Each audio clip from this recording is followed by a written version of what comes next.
observation and data that we collected from the IIUM website and many other more.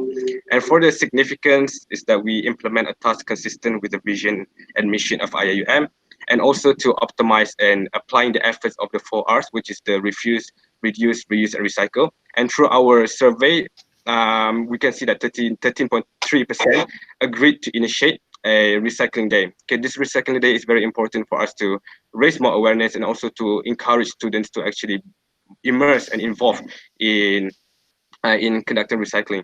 And for challenges, one of the challenges that we managed to observe is that the presence of rubbish in a particular area is that the reason why students nowadays committed littering is not because there is inadequate amount of bins.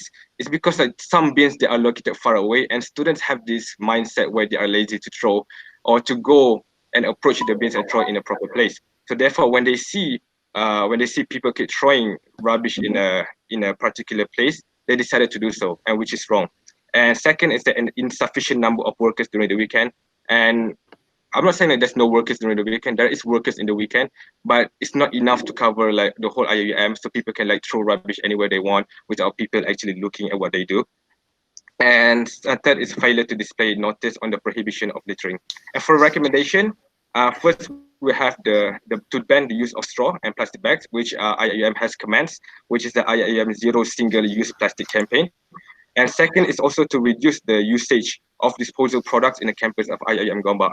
And lastly is that this is a very important initiative, which is to provide a stricter regulation and to impose a stricter punishment to those who committed littering.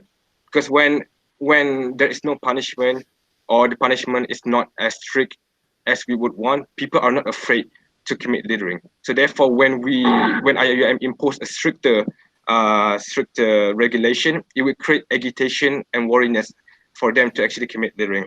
And what I've learned is that SDG, Sustainable Development Goal, which is the third Sustainable Development Goal, can never achieve if only one party is putting effort, which means that only IIUM is putting effort, but students are not putting efforts at all. And second is that educating on littering is not just to bring benefits to IIUM, but by creating awareness, it also provides benefits to the whole society and also to the whole environment. I think that's all from our group. Thank you very much, Faris. That was quite interesting and a very neat presentation, by the way. You cover the most of your work. When you talk about it, it's very, you can actually bring that, what do you call the pictures of, what people have been done. And even in fact, one of your group mate also contacted me with regard to the Mahalla Mariam, the pictures and everything. That's so I think, yeah, there is an ethical issue. You're right. There is also a problem of the land filling, because this is very simple as that. Because you see, you eat a chocolate, you eat a Cadbury's, and then you just throw. Yeah, but that plastic, that paper, it has to go there. It has to become the land filling. That landfill, it has to be there forever. And then whether it is a plastic cup or plastic bottle is like sometimes we don't feel, because we have a very huge and it's a vast area in our university. It looks like nobody's gonna notice if I throw something there. Yes, you are right. There must be some rules and regulations, always. Definitely, we are very good drivers, but we always need traffic signals. You are the very good driver, but you always need the signals. Without signals, there is no regulations. That's why we need to follow the rules as well. Thank you very much for your presentation. So let's go to the next one. Can I go next? Yes, please go ahead, Fazril. Yes, Fazril, go ahead. Yeah. Right, so my group chose the topic of go. Go. All right. Green. Oh, mashallah. Muslim. Mashallah. Let's see. Very good. All right. What is it? Go, green, Muslim. The last one. Water. The last one is not clear. Water. Yeah. Okay. Please write until the last one is clear. I want to see all. This is a creative way of doing your presentation. Let's save. Yeah, let's save water. Last one. Who is the last one? Not so clear, sir. I didn't see the last one. Water? Maybe it's because of the background. The Okay, background. and yeah, because of the background, we cannot see your. Oh, all right then. Thank you very much. Go ahead, go ahead. Yeah. So before I start with my presentation, I would like to ask Brother Aiman. Brother Aiman, can you Yes. please unmute yourself? I want to ask you, what do you use water for? Yeah, What do you use water for? for Water, drinking. drinking. Drinking. How about you, Anastasia? What do you use water for? For showering. Okay, lastly, how about you, Faris? Oh, I use water to take wudu.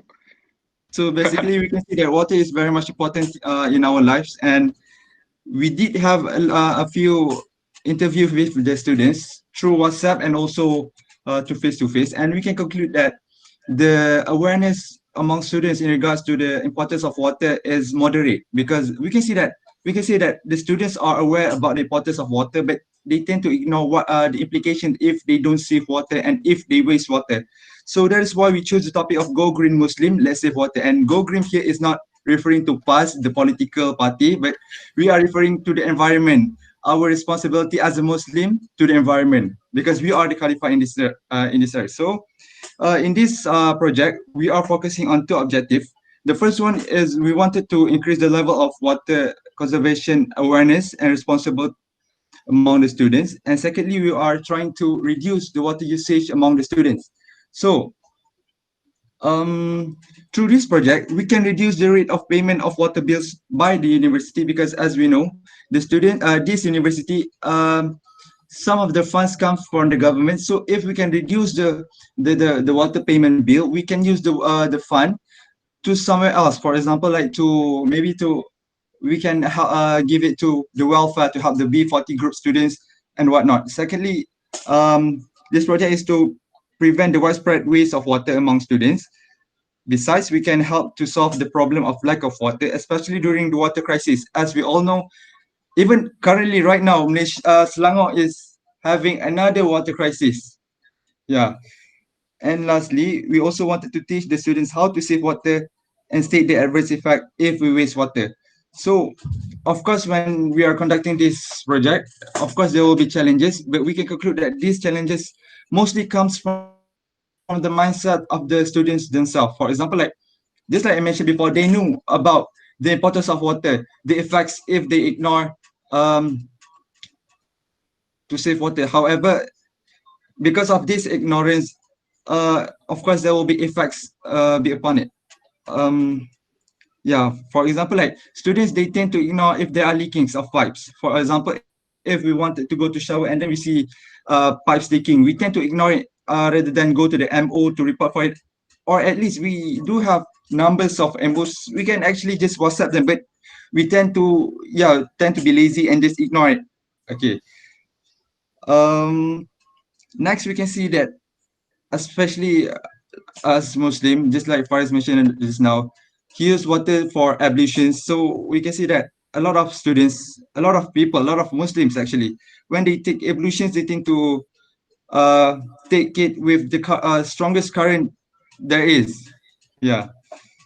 So our recommendations for this project is that, first of all, we can place a bottle in the flush tank. In the flush tank, we put a bottle in which we fill the bottle, in which if it can reduce the amount of water within that flush tank. So that is one of the way. Secondly, we would like to obligate the usage of cup of water when we brush our teeth, because usually we tend to let the tap run when we wash our teeth. So if we contain the water in the cup and then we use it after we brush our teeth, this is another way for us to save water. Thirdly, we can reuse water, because saving water is not about saving water, but we can also save water by using the water to its maximum efficiency. It means that if the water can be used for brushing your teeth and also for watering plants, why not we use it for both? For example, okay, we can use the water for cleaning our plates, and we can use it also for watering plants. Okay, this is how one of the suggestion or is to reuse water.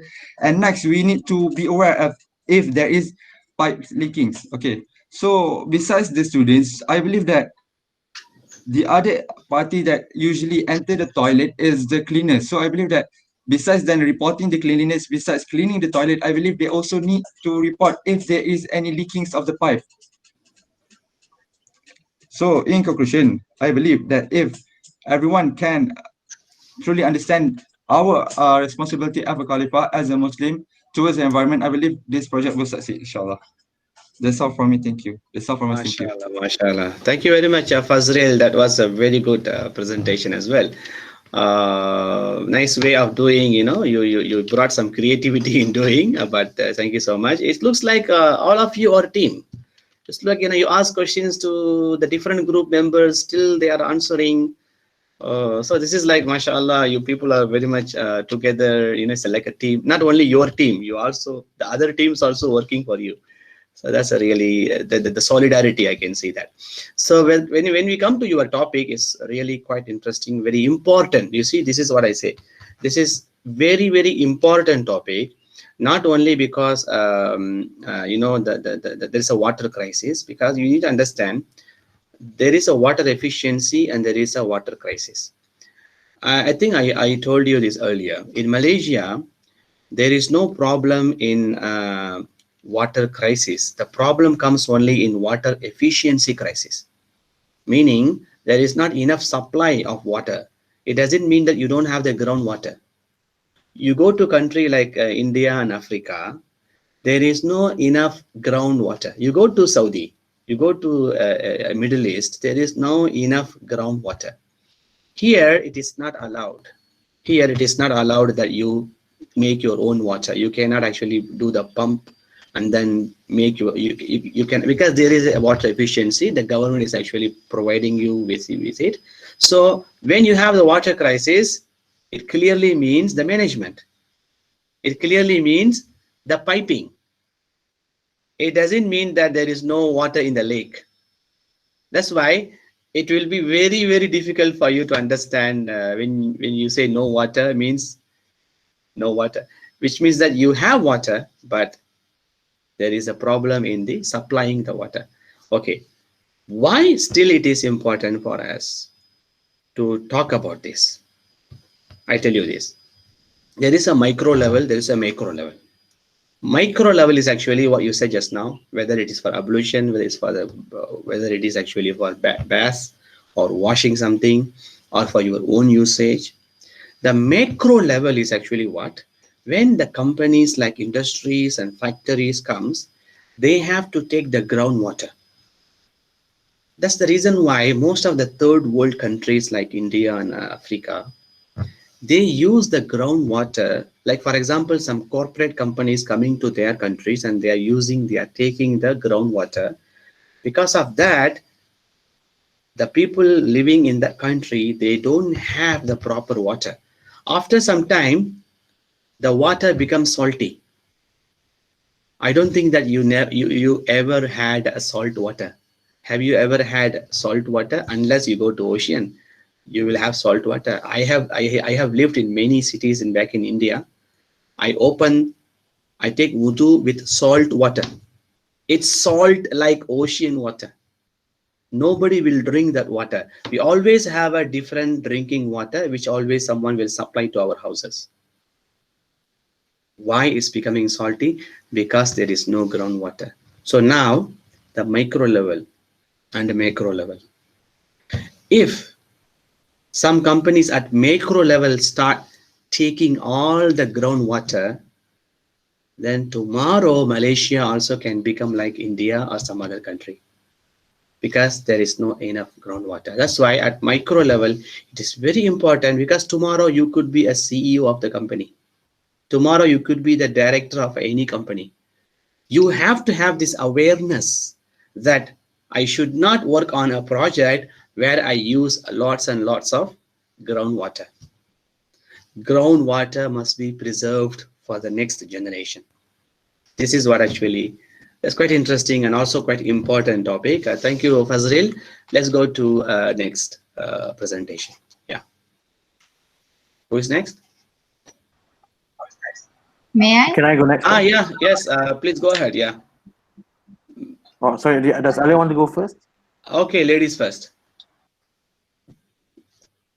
Yes. Alia, you want to come? Your first is okay. Okay, Mia, go ahead. Okay, Assalamualaikum warahmatullahi wabarakatuh to everyone, Prof and everyone. So my group consisting of group members of Nur Hashima, Idina Maisara, and Aisha Dawiyah, including myself, Nirdesh Irfan, did a project entitled Upcycling, an Underrated Way of Preservation. So we understand that the main focus in the world currently has always been recycling, and upcycling has not been a part of the picture for a significant amount of time in all communities. In fact, people who practice upcycling are usually people from a certain demographic. For instance, people who learn arts, who want to reuse certain things to ensure that it makes a better value. That is what upcycling means. We take things that we don't use anymore, or things which are considered waste products, and turn them into something new with better value. So that is the point of upcycling. And also, in line with the 12th Sustainable Development Goal, which is, in line with the 12th Sustainable Development Goal, which is being responsible, having a responsible consumption and production. This is really pertaining a very high pertaining matter to us due to the fact that it is constantly not in conversation because it is considered a bit challenging to certain people. So, for instance, the challenges that we understand from this particular topic is that people are simply not aware and do not have the knowledge about upcycling. They don't know how, because it requires a certain type of creativity that certain people just do not possess or just don't bother to learn. Secondly, maybe it is also time consuming. It also incurs higher costs. We use a lot of more resources due to the fact that we want to increase the value of the waste product. And thirdly, maybe it's just because recycling is easier. It's a more common practice in Malaysia. So that is why the significance of the project is to actually tell people that there's another option and it is an interesting way to reduce waste. So due to the fact that we understand there's another option, it can also be justified that it also creates less pollution due to the fact we understand the matter that brings forth to all the people that there are simply, like certain groups have already done, that land waste and landfills are constantly rising. So if we do practice upcycling more, it creates less pollution. And lastly, we also look forward to promote environmental awareness and develop creativity by using old and recycled materials.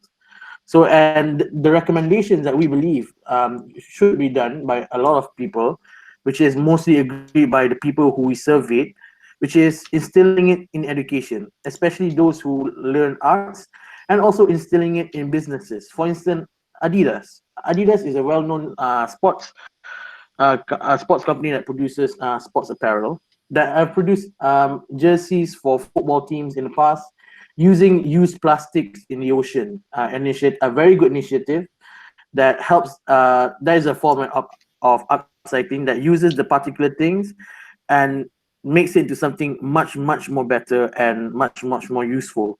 And also in education, we would instill it in, for instance, nurturing people from a younger age through subjects like improving the subject of pendidikan seni, pendidikan civic and kewarganegaraan in textbooks in school in the past. Things like that are small things that bring a lot of effect to the future and to the young people. And so this is why we believe that upcycling is truly an underrated way of preservation. All right. Thank you very much, Mayor. That's another interesting topic as well. All of them actually, mostly all of them, very interesting topic. You know, in fact, let me also update with your topic, what actually the university is doing. Currently, they always, recommend and also they promote, especially the green campus, where they say that they always bring the posters everywhere. They say that chance to turn your trash to cash. This is very good. They say that this is to preserve our environment and make our campus a green campus. So what they say, you bring your wastages, or you bring your e-wastages. For example, sometimes you have the electronic wastages. Not necessarily it has to be in your office for a long time. So you can come here. We are ready to do that recycling, reusage. And then not only that, they actually offering some promotions. They say that you bring it and you might get some prizes. There are some winning cool prizes like Lenovo, Huawei, Xiaomi, the inch TVs, fan phones, hand phones, laptops. So this is actually something very much related what you are actually talking. So this is all actually only recently, like within this 1 year, only that we got this kind of promotion, and the topics and everything keeps on going. I think that's quite interesting to see. And then you're also able to cover the topic. Thank you very much. Yeah, mashallah. Thank you. So let's go to the next. Is it Alia? Yes. Go ahead. So, Assalamualaikum warahmatullahi wabarakatuh. I did to Prof and my fellow classmate. So my name is Alia Najwa and I'm from Group G, and my group consists of Sister Afrina, Sister Aini and Brother Lutfi. So the topic that we choose for this project paper is about recycling and the frequency in separating of solid waste among the IIM community. So the reason why we choose this topic is because we want to know about how the IIM community separate their own solid waste, and we want to educate the IIM communities about the proper way to manage their solid waste.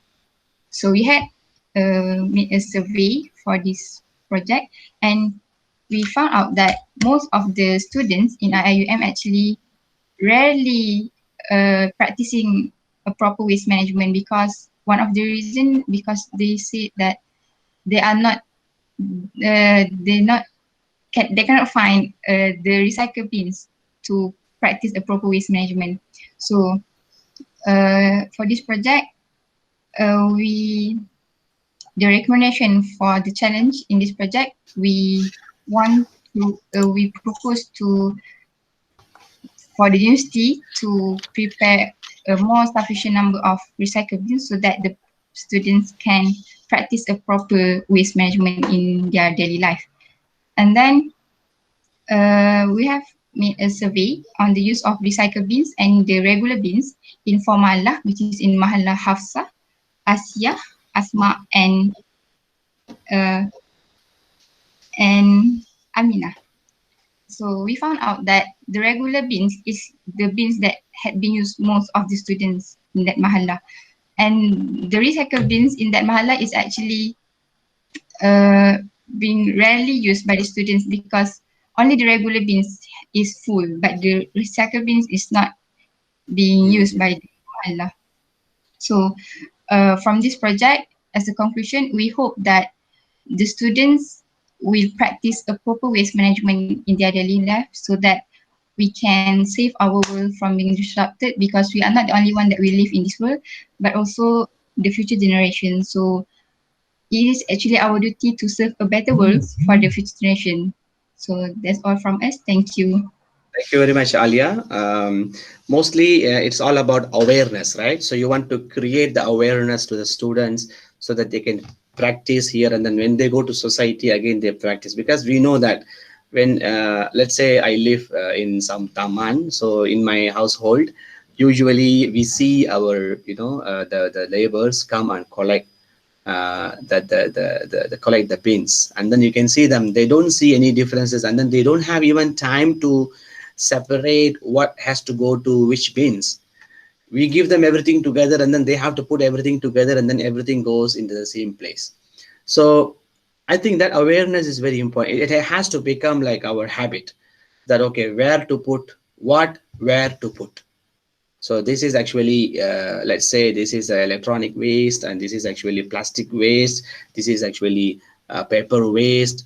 This is a food waste. I think we need to, so meaning to say that we need to bring that knowledge, and also we need to keep on bringing this awareness. I think that's really a very good work as well. So how many students so far you managed to make them aware?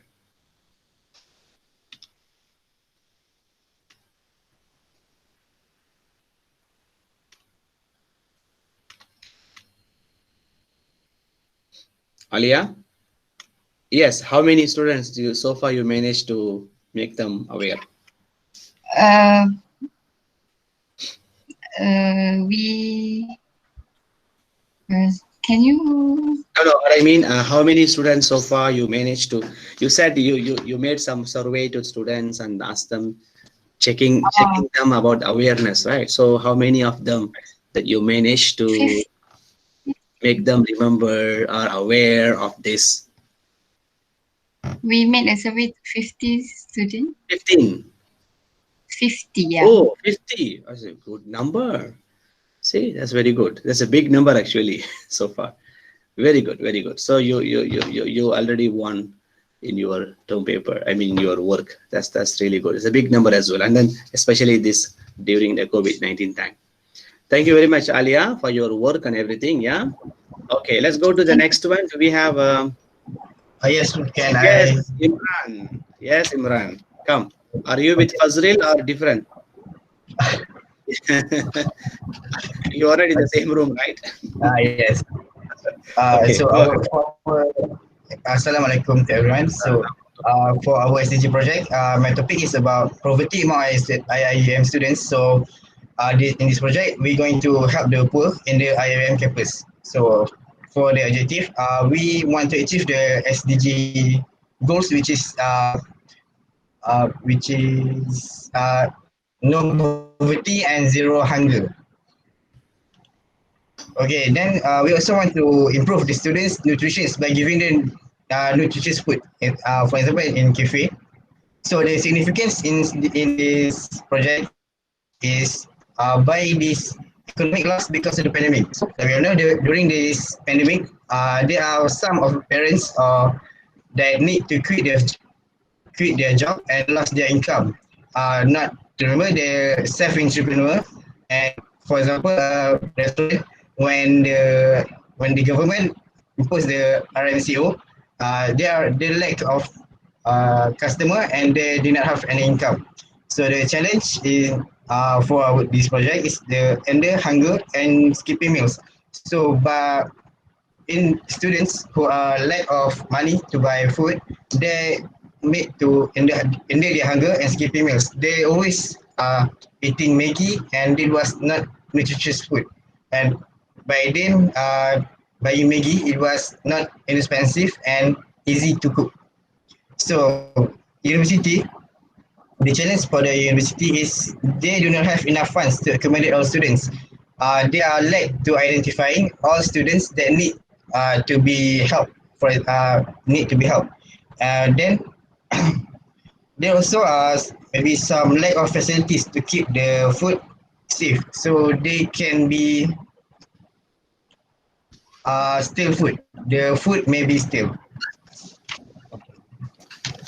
Okay, I think the last one is emphasize the recommendation of our project is to emphasize the IIM authorities to ask cafes at IIM to provide healthy food. So maybe we can ask the authority to the IIM to to ask the cafe to provide healthy food to the IIM students, and also to make the food reasonable to buy. Affordable. Yes, affordable to buy. Yeah, that's all from me. Oh, Prof. well. Okay, Imran, that's also one of the another important topic as well. We need to ask ourselves because most of the time there are some gray area we don't want to see. We have to agree that as long as we are eating, we have to also agree that there are some people who are not able to eat, because this zero hunger is actually a quite important issue. It is also sometimes we cannot close our one eye and then open another one. We have to see everything, right? I don't want this thing to happen to any student, by the way. And then it is really every time you say this is actually making every one of us here, including myself as a lecturer, how can I teach someone in an university, and then someone is actually not eating properly, not having a proper food, not having a proper protein or minerals or whatsoever. How it is even possible? I mean, that's why you need to know one thing, that the university has many ways to help these kind of students. You need to understand that.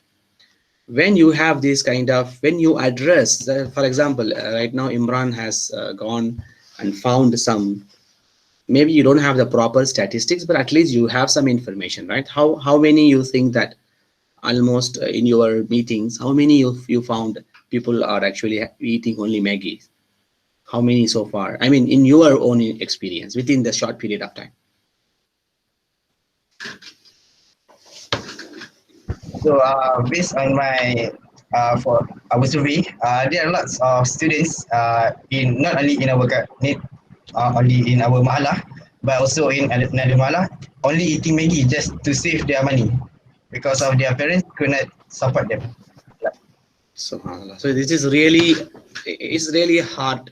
It's very hard to listen this kind of stories while we are good, and then our fellow students and fellow brothers and sisters actually something, because you need to know this. Who is the best person that you should help? Do you know who is the best person? Who is the best? Do you know which sadaqah is the best sadaqah? Do you know? The best sadaqah is the, which is the best sadaqah is actually the one who don't ask you, who don't tell you that he needs something.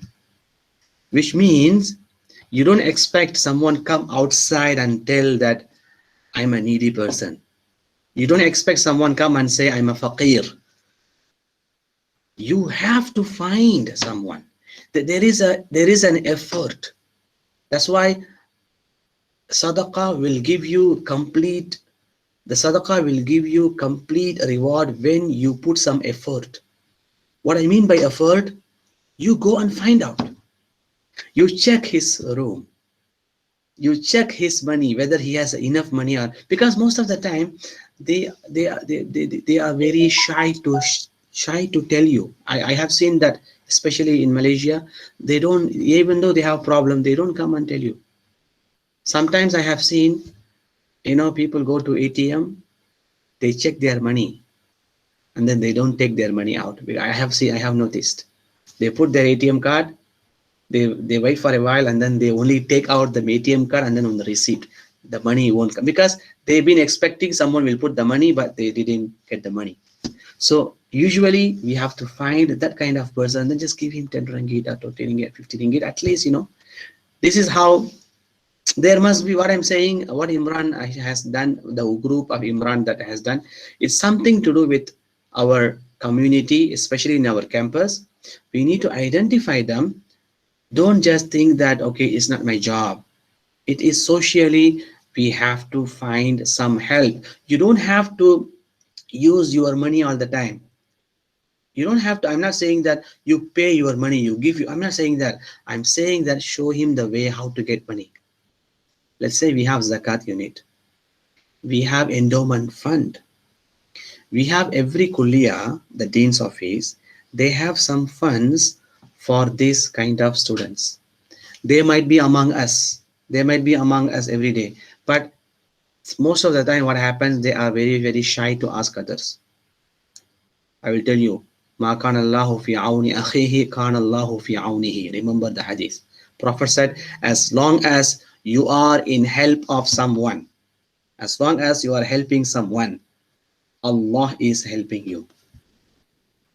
That kind of, the social coherence that we always need is really very interesting topic. And then when you said it's really, it's really very hard to believe that, our own students are actually eating only Maggie.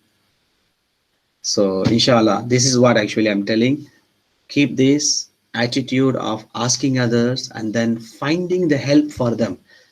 We should not think that I'm okay, I have my food, but there must be so many other ways. I'm telling you, most of the time the funds are there, the money is there, but it's been abused. It's been used for some other things. When this kind of necessary this kind of necessity is not being addressed, that money will be used for something. There is always money. That's the beauty of zakat, right? Because zakat comes every year, every month. It keeps on coming. When there is no needy students being addressed, the money goes to something else, for something else. So that's why you have to have this attitude of, identifying and then showing the way so that they can have it. Thank you so much for doing this topic. Yeah. Shall we go to the next one? How many, may I know how many left? How many groups? We have more. How many? Can you raise your hand? The group member, I mean the group, how many groups actually? There's only one, yeah? Okay, I think Muhammad Ali, I think it's the last one, right? Do we have more? Okay, so Muhammad Ali is the last one. Please go ahead, Muhammad Ali. Assalamualaikum. Assalamualaikum. Actually, our presenter cannot. Oh, okay. It's here. all right. It's all right. You just. I just. It's okay. Need to cover this. I just need to. No problem. Tell the surface of our project, the background of our project. In our project, we are highlighting the condition of the river in IIUM because we believe that many people still not concerned about the pollution occurs throughout the waterway in our campus.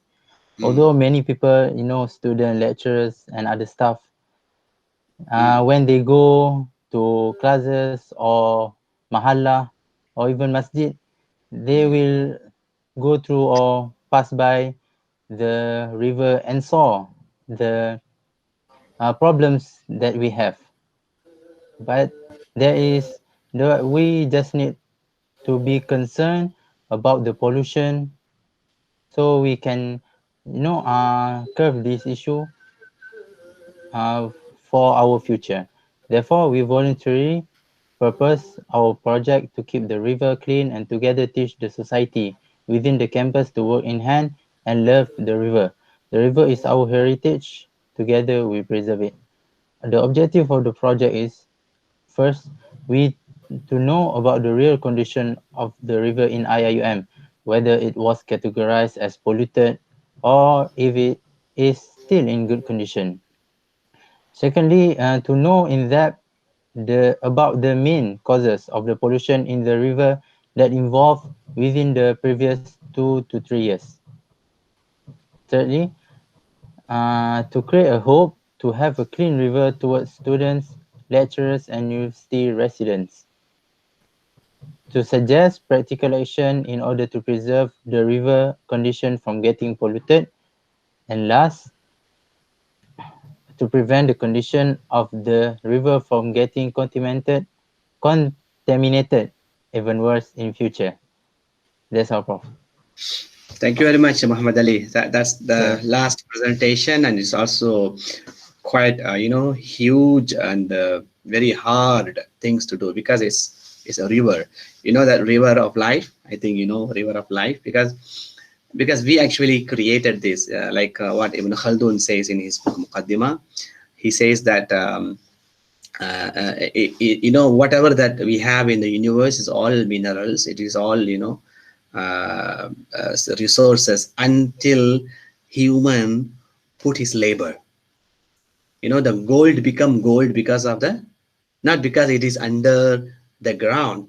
It becomes gold only when you and me work, put our labor on it. The same thing is to water. Water is water, but we put our labor in constructing the water and the river, and then it becomes a commodity. It becomes something that everybody can use. Yeah. So I think that's quite important responsibility about thinking about the river. And tomorrow, as I told you earlier many times, some countries are actually going to use the water dams as a weapon. There are some countries that are already building water dams, and these dams consider as one of the weapons tomorrow, because tomorrow water is a new weapon, right? So that's quite important topic. Thank you so much.